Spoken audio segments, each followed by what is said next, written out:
biyya kana hundaa'ee beekamu kun seenaa kun kan waraqata irratti barreeffame miti. Waraqanni hin dulloomaa, hin ciccitaa, bishaaniitiin namni hin bada. Seenaa kun kan barreeffame dhiigaan lafeen barreeffame. Kan eenyumtu mormuu danda'u.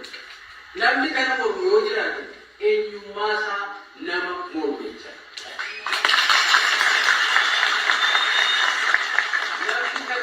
Namni kana balaaleffatu yoo jiraate eenyummaasaa of mormu. Arsii miti kan mormu.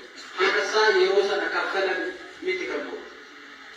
Adeemsa kana keessatti namni dubbatu dogoggoruu danda'a.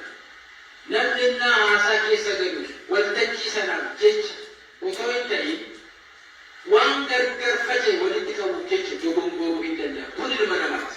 Oromoon Arsiin nama walajjeeseyyuu walitti araara. Nama dubbatu dogoggoranii sana. Kanaaf aadaa keenya. Kanaaf yaadan Arsiin. Kanaaf yaadan. Kanaaf ilmi keessa yoo dogoggore. Yoo inni dubbatu dogoggore. Yaa maatii reebaa dhibbeeffachiisa.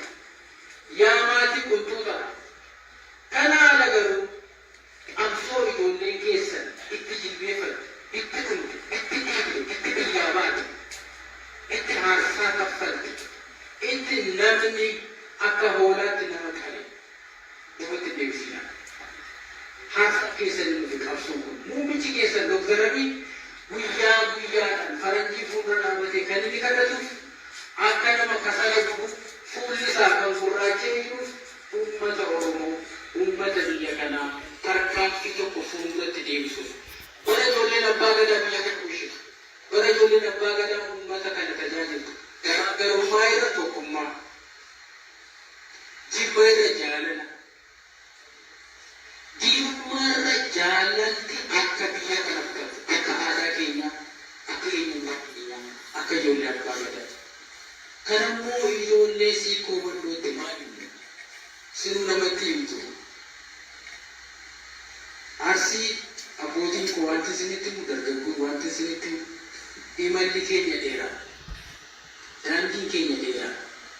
Abjuun keenya bal'aa.